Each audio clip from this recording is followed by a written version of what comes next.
Dans la région de Caille, toujours, dans 3 ans, un nouveau barrage hydroélectrique entrera en fonction à Gouina, cette fois-ci dans la commune rurale de Djamou. Les chefs d'État des pays membres de l'Organisation pour la mise en valeur du fleuve Sénégal ont procédé à la pose de la première pierre. L'infrastructure coûtera près de 210 milliards de francs CFA et aura une capacité de 140 MW. Envoyé spéciaux Adama Kamara, Sidibé, Mamarikone. Avec la pose de la première pierre du barrage hydroélectrique de Gouina, les pays membres de l'Organisation pour la mise en valeur du fleuve Sénégal viennent de franchir un pas supplémentaire dans la production d'électricité. D'un coût d'environ 210 milliards de francs CFA, ce projet est le fruit du partenariat entre l'OMVS et la coopération chinoise qui supporte 85% du coût.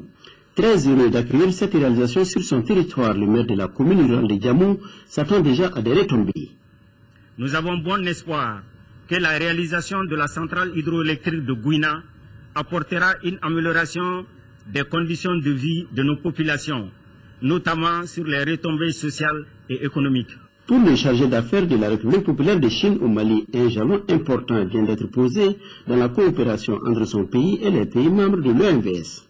C'est non seulement la concrétisation d'un investissement de grande importance pour l'économie nationale et sous-régionale, mais aussi un point fort dans les années et dans la coopération entre la Chine et l'Afrique.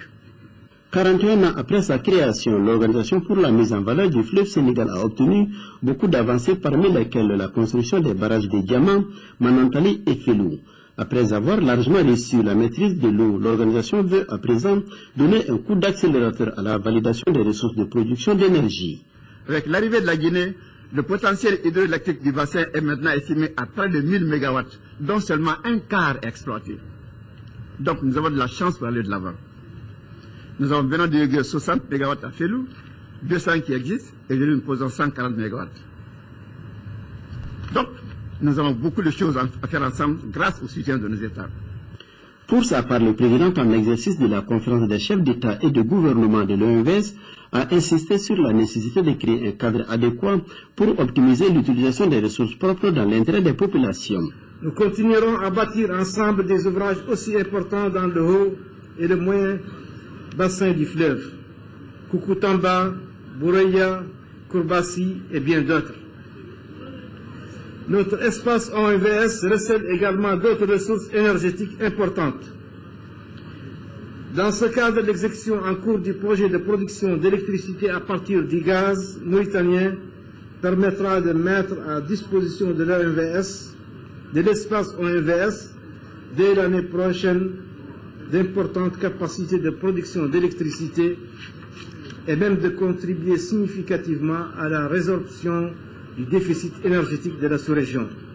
Après avoir remercié ses homologues et le Premier ministre guinéen pour leur déplacement en terre malienne, le président de la République, Ibrahim Boubacar Keïta, a évoqué l'importance de cette centrale pour les pays membres de l'organisation au moment où les ressources financières se font rares. Ce jour, 17 décembre 2013, est une date historique à inscrire en lettres d'or dans les annales de nos pays membres de l'Organisation de la mise en valeur du fleuve Sénégal, OMVS. En effet, nous inaugurons aujourd'hui le barrage hydroélectrique de Felou, nous venons de le faire, qui apporte à nos États une capacité supplémentaire de 60 MW. Et nous sommes en train de le faire, les travaux d'aménagement hydroélectrique de Gouina, dont l'apport sera de 140 MW. Cette journée est donc le symbole de la réussite de notre outil commun, le MVS, un modèle d'intégration régionale en Afrique et qui chaque jour contribue à renforcer les liens séculaires d'amitié et de fraternité entre nos peuples. Notre rencontre se tient à un moment crucial de l'histoire de nos pays et de l'Afrique, caractérisé par la convergence des crises énergétiques, alimentaires et financières. Devant les défis économiques illustrés par la variabilité des prix du pétrole, de l'énergie, plus que tout autre, le secteur de l'énergie plus que tout autre doit être placé au cœur de nos priorités. Notre héritage commun, le fleuve Sénégal, nous offre ainsi l'opportunité de produire à moindre coût une électricité propre, respectueuse de l'environnement et de la qualité de vie des populations riveraines. Grâce au capital confiance dont nous jouissons auprès de nos partenaires techniques et financiers, nous bénéficions de leur appui constant dans le domaine des aménagements structurants. Aussi, permettez-moi de remercier particulièrement la Banque mondiale, la Banque européenne d'investissement, l'Exim-Bank de la République de Chine, l'Agence française de développement et la KfW allemande pour leur précieux concours financier. IBK a également évoqué la situation de Kidal. Kidal, Maki, sera dans le régiment du Mali, Inch'Allah. Le Mali restera un et indivisible, que nul n'en doute. Je le dis à travers le monde, je le répète ici. Je ne négocierai plus avec les groupes armés.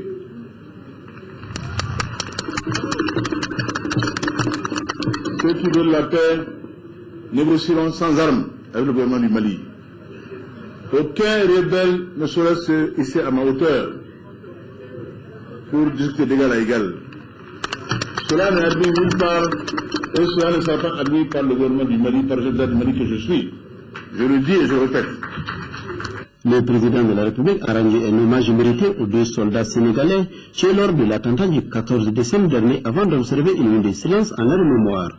La durée des travaux du barrage hydroélectrique de Guina qui seront effectués par l'entreprise chinoise Sino Hydro est de 3 ans.